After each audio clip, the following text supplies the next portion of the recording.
Welcome back to red TV. ప్రస్తుత పరిస్థితుల్లో Indian public situation ఏంటి? ఇండియాలో ఉన్న అన్ని స్టేట్స్, అన్ని union territories, star hotels, buildings, domestic పర్పస్లో ఉన్న చిన్న చిన్న అపార్ట్మెంట్స్, ఊర్లలో ఉండే చిన్న చిన్న ఇల్లులు, గవర్నమెంట్ ఆఫీసులు, ఎక్కడ చూసినా ఒకటే టెన్షను. దేని గురించి? నిత్యావసర వస్తువు అయిన domestic purpose gas, commercial purpose gas, తర్వాత ఫ్యూయల్, దీని మీదే డిస్కషన్ జరుగుతోంది. ఏ ఛానల్ చూసినా ఇదే అవుతుంది. ఎందుకంటే డిఫికల్ట్ సిచ్యువేషన్ ఇప్పుడు ఉండడం కాదు, ఇంకా ముందు ఏమేమి జరుగుద్దో అని. కమర్షియల్ గ్యాస్ షార్టేజ్ రావడం వల్ల మామూలుగా హోటల్స్లో, రెస్టారెంట్స్లో ఉన్న ప్రైసెస్ బాగా పెరిగిపోయాయి. అంటే ఒక ఐటమ్ ఏదైనా ఉందనుకోండి, ఫుడ్ ఐటమ్, అది 100 రూపాయలు ఉందనుకోండి, అది 150 అయింది.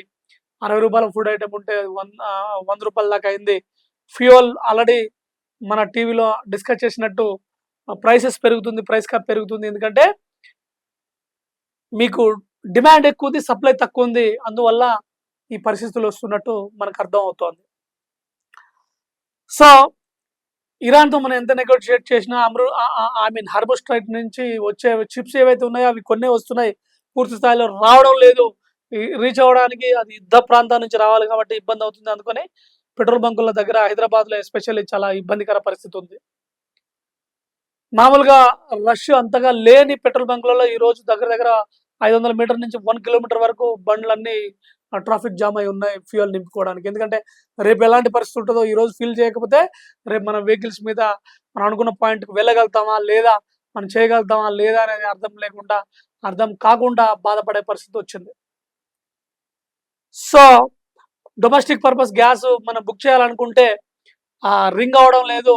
మిస్డ్ కాల్ ఇస్తాం కదా మామూలుగా, భారత్ గ్యాస్ కానీ, హెచ్పి గ్యాస్ కానీ, తర్వాత లేదా ఇండియన్ గ్యాస్ కానీ, ఇలాంటి వాటికి మిస్డ్ కాల్ వెళ్ళడం లేదు. ఒకవేళ బుకింగ్ కానీ వచ్చిన టైంకు వచ్చే పరిస్థితి లేదు. అది కూడా చాలా ఇబ్బందికరంగా మారింది నిత్యావసరం కాబట్టి.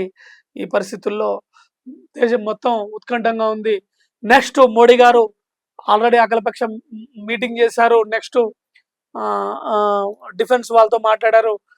రేపు అంటే 27వ తారీఖు మనకు సీఎంలతో మీటింగ్ పెడుతున్నారు. దాని తర్వాత ఫర్దర్గా ఏం చేయాలి, ఈ షార్టేజ్ ఎలా క్లియర్ చేయాలి, పబ్లిక్ సర్వీసెస్ ఎలా ఇవ్వాలి, ఏవి ఇబ్బంది పడకుండా ఎట్లా సపోర్ట్ చేయాలనే ఆలోచనలో ఉన్నట్టు తెలుస్తోంది.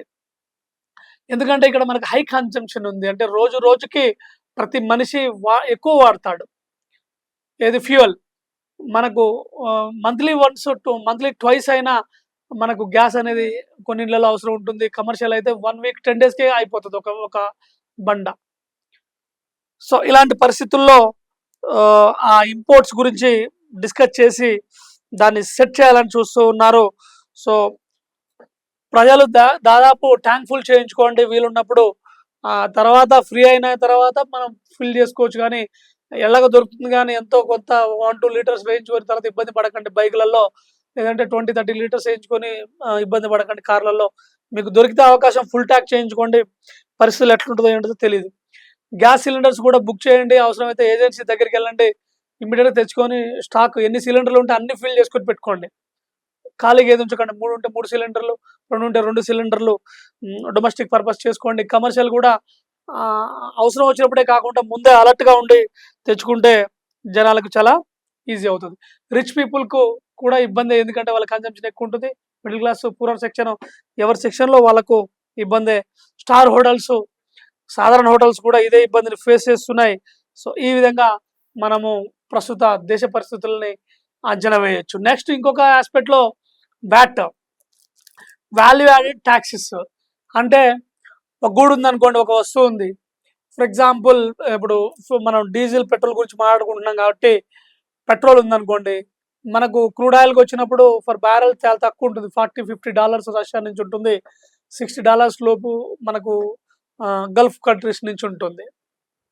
సో వ్యాట్ అనేది ఏంటంటే దేశంలోకి వచ్చిన తర్వాత వాళ్ళు ఫర్ ఎగ్జాంపుల్ లీటర్కి 80 రూపీస్ 90 రూపీస్ వేసాడు అనుకోండి, ఎవరు అబ్రాడ్ ఫారినరు, ఇండియాలోకి వచ్చిన తర్వాత సెంట్రల్ గవర్నమెంట్ దానికి ఒక 10 రూపీస్ యాడ్ చేస్తుంది పెట్రోల్ గురించి ఫర్ ఎగ్జాంపుల్, లేదా 15 రూపీస్ యాడ్ చేస్తుంది. అప్పుడు 80-15 ఏమైతే 95 అవుతుంది.